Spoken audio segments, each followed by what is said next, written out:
Board games are one of those things that I always enjoy playing, but hasn't been my first choice of ways to spend my time very often.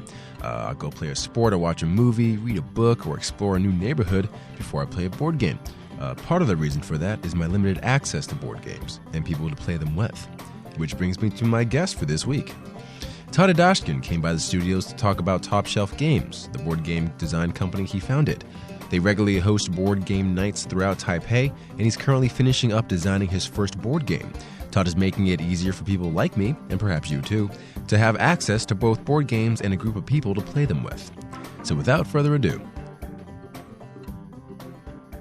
Todd Idashkin, how are you doing today? I'm doing very well today. Thank you very much. All right, perfect. Tell me a little bit about yourself. What brought you to Taipei? Honestly, what brought me to Taipei was partially a change in career. I used to be an accountant, and it didn't really suit my interests as much anymore, so I decided to do a career change. And I actually wanted to become a teacher, part of the education industry, to help people learn and promote growth. And so I came here with the original purpose of being a teacher and studying Chinese because I wanted to live abroad in a country where English was not the native language, where I could immerse myself in another culture, basically. All right. When was this? When did you move here? I moved here almost 6 years ago, actually. It'll be 6 years on January 6th. And what have you gotten up to since you came over? When I first came over, I did the teaching thing, and I was doing language exchanges and studying Chinese. And I started getting really into board games. And I just became a board game fanatic, loved playing board games all the time. And eventually I just decided to take it a step further, and I started to think, what would it be like if I started designing my own games? Interesting. So let's back up a little bit. Is there a thriving board game community here that made you become more obsessed or more into board games? It's definitely thriving, but not as large as I would like. I would like, everyone to have at least experienced board games at least once or twice, because I think they have a lot of educational value. They have a lot of social value, and I think that people definitely underestimate the value of board games, and I'd like everyone to at least give them a try. Okay. Yeah. How did you get into board games here? Well, when I was a kid, when I moved from Ukraine to the U.S., I couldn't speak English, so I had trouble communicating with my peers.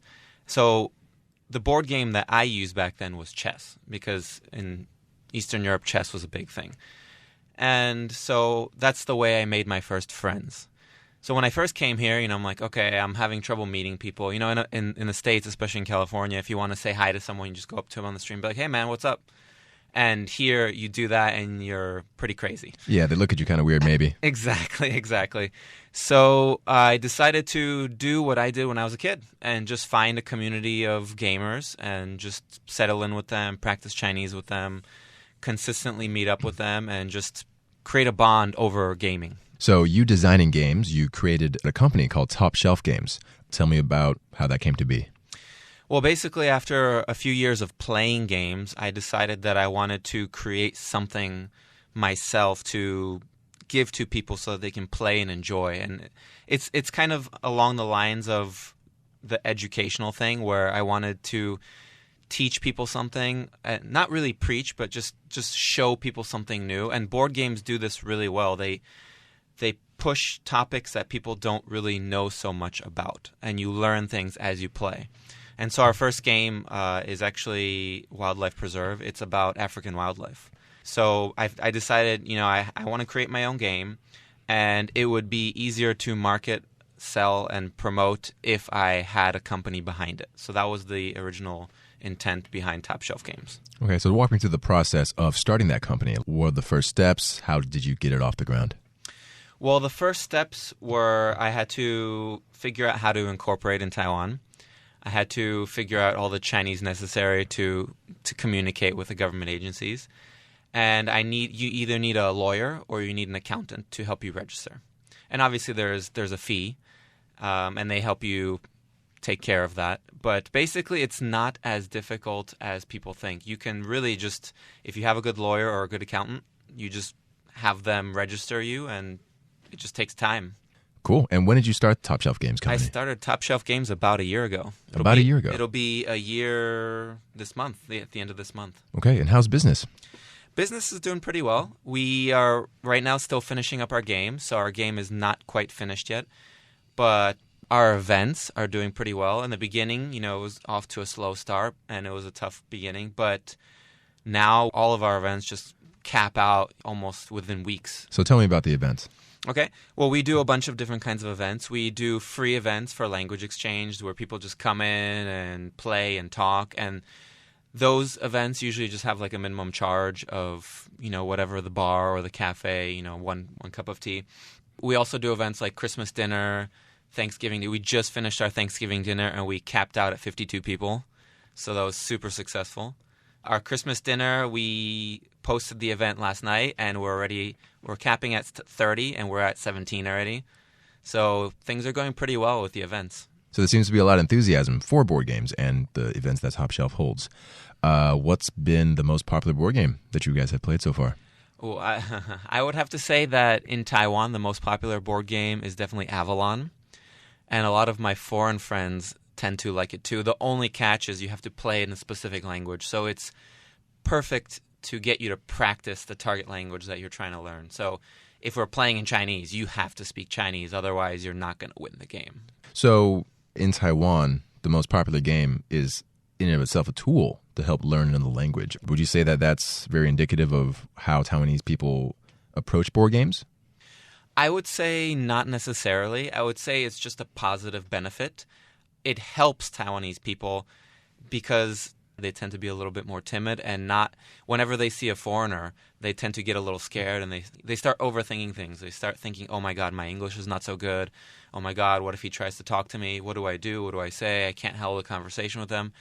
But when you have a board game in front of you, it doesn't necessarily push you to practice your language. You don't have to, but it helps you relax. It helps you have something to say if you're not sure what to say, and it helps you say certain things repetitively to get you to ingrain those things into your brain.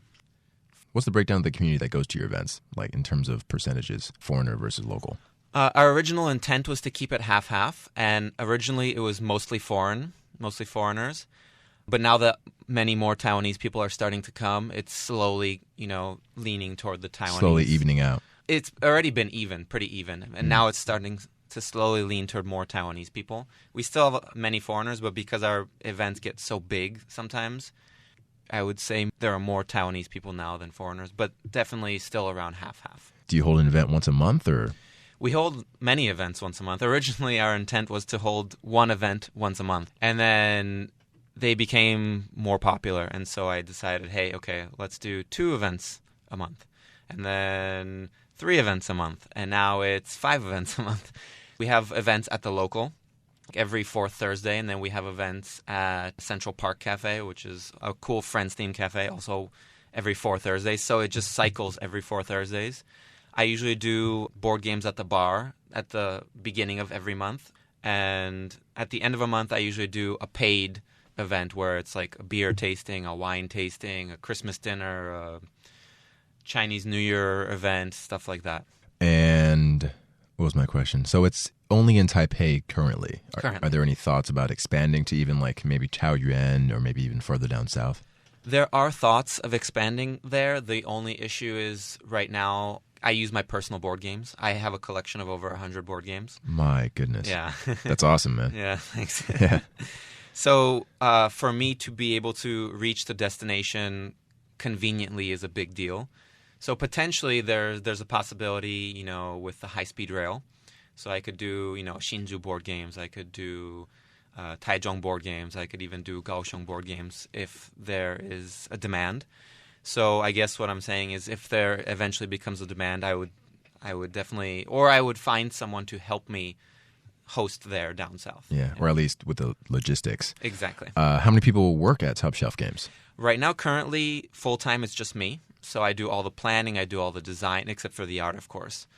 I do all the negotiation, I do all of the board game purchases, I do all of that, all the logistical stuff. And then we have a full-time photographer that helps us take photos case by case.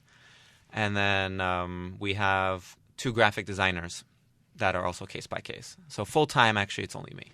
Okay. And you said in the beginning of the interview that the board game that you're designing is almost done. Right. Can you talk a little bit about that? Sure. I originally designed it with the intent of teaching people something, not being educational per se, but showing people something that they usually don't think about. And one of the topics I was interested in was how African animals are a lot of times endangered, how people poach them. Actually, a couple of years ago, there was an American dentist, I believe, who went to Africa to... Shot a lion. Cecil the lion, right? Yeah, exactly. And so I wanted to show people, some of these animals are endangered. And while, it's okay that some of the older ones die off to make room for the newer ones, That's natural. Yeah, natural selection. It's sometimes not okay to just go and poach whatever you want. And so I made a game to show you how some of this stuff works. And you can kind of, through the game, get a feeling of, oh, wow, I just lost that animal right there. And so, like, it's in a fun way where you have points and stuff. But you kind of get the feeling of, oh, yeah, it's gone. Yeah. What's the process like of designing a game? The process is interesting.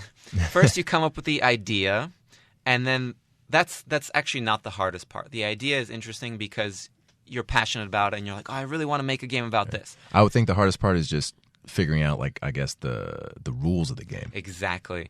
Turning the idea into mechanics that are actually playable, fun, and well-tested. That's the tough part.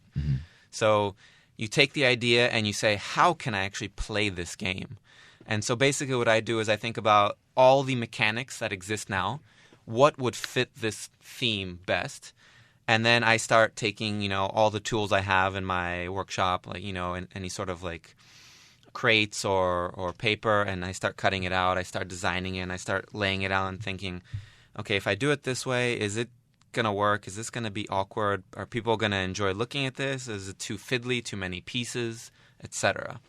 I see. Okay. Yeah. And then how many, I guess, iterations or drafts have you gone through of your game? Well, basically, there have been 3. Okay. There have been 3. So That's much less than I expected, actually. Yeah, because I test it thoroughly before I change it. I see. So when I change it, it's changed. It's a full change. Like it's revamped. Exactly. So the first one was, not so great. Lots of fiddliness, lots of awkward pieces. The boards were too big. The second one was downsized a little bit, but still had a lot of issues with the rules. And the third one, after a lot of testing and some mathematical analysis, the amount of cards that go in the deck, all of that had to be tested, and then that was the current version. Okay. So what would you say constitutes a good board game?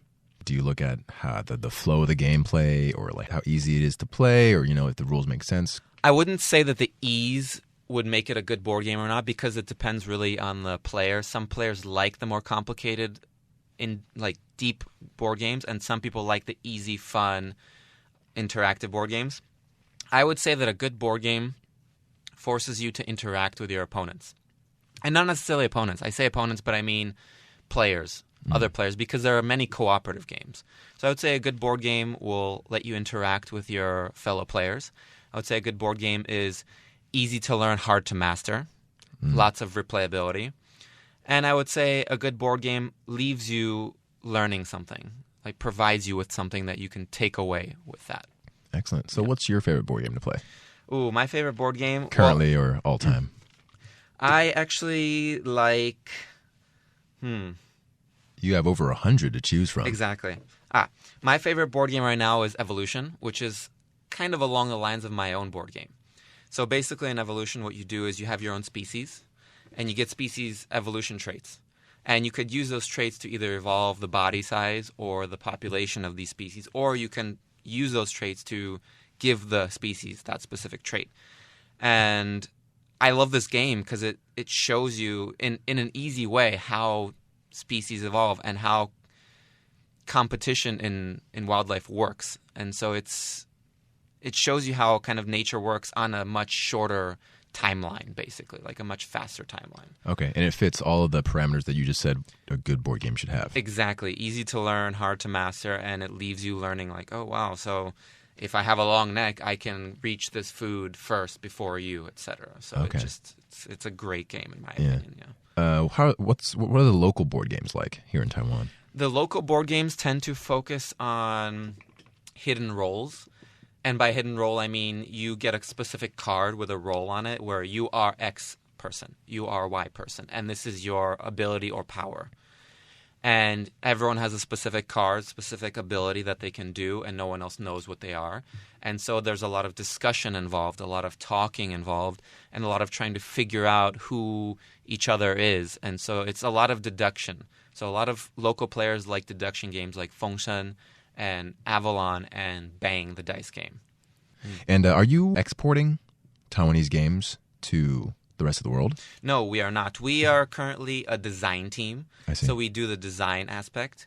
We are in talks with other companies to help us export our own game to the States and to Europe.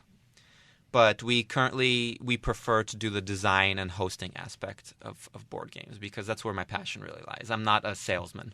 Okay. Yeah. So there are a lot of board game parlors here in Taiwan. How are you different from those?